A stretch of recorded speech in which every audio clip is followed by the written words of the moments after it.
அன்பு நண்பர்களே, அனைவருக்கும் அன்னை சமையல் உமாவின் அன்பான வணக்கங்கள். இன்னைக்கு அன்னை சமையலில் பார்க்க போகிறது கடலைப்பருப்பு சுண்டல். நவராத்திரிக்கு இந்த சுண்டலை கண்டிப்பாக செஞ்சு பாருங்கள். வாங்க கடலைப்பருப்பு சுண்டல் எப்படி செய்கிறதுன்னு பார்க்கலாம். 1 கப் கடலைப்பருப்பை 3 மணி நேரம் ஊற வச்சு எடுத்து வச்சுருக்கேங்க. இப்போ இதை சேர்த்துக்கலாம்.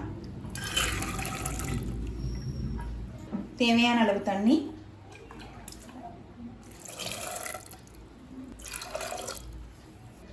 கொஞ்சம் பெருங்காயம், தேவையான அளவு உப்பு. கடலை பருப்பு குறைஞ்சது 1லேருந்து 3 மணி நேரம் ஊற வச்சுக்கோங்க. அப்போ தான் சீக்கிரம் வேகும். மூடி போட்டு கடலை பருப்பு வேகிற வரைக்கும் வெயிட் பண்ணலாம்.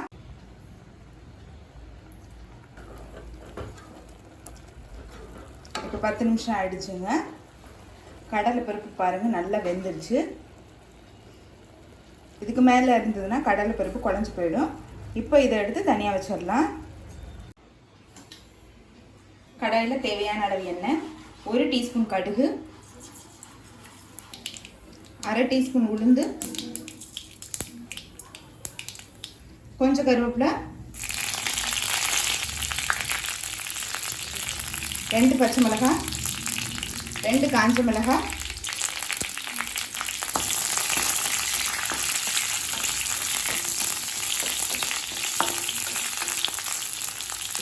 கொஞ்சம் பெருங்காயம், கொஞ்சம் இஞ்சி இது மாதிரி துருவி போட்டிங்கன்னா நல்லா ஈவனாக வருங்க.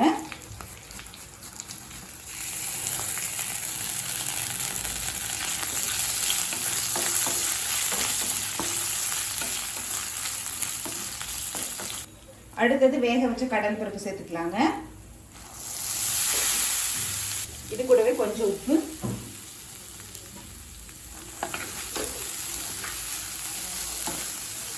லேசாக வதக்கினா போதும். ரொம்ப வதக்கணும்னா கடலை பருப்பு ஹார்ட் ஆகிடும்.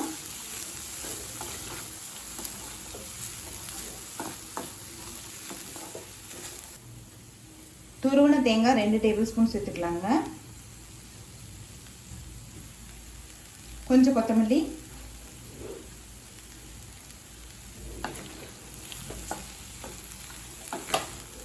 இப்போ நீங்கள் ஸ்டவ் ஆஃப் பண்ணிடலாம்.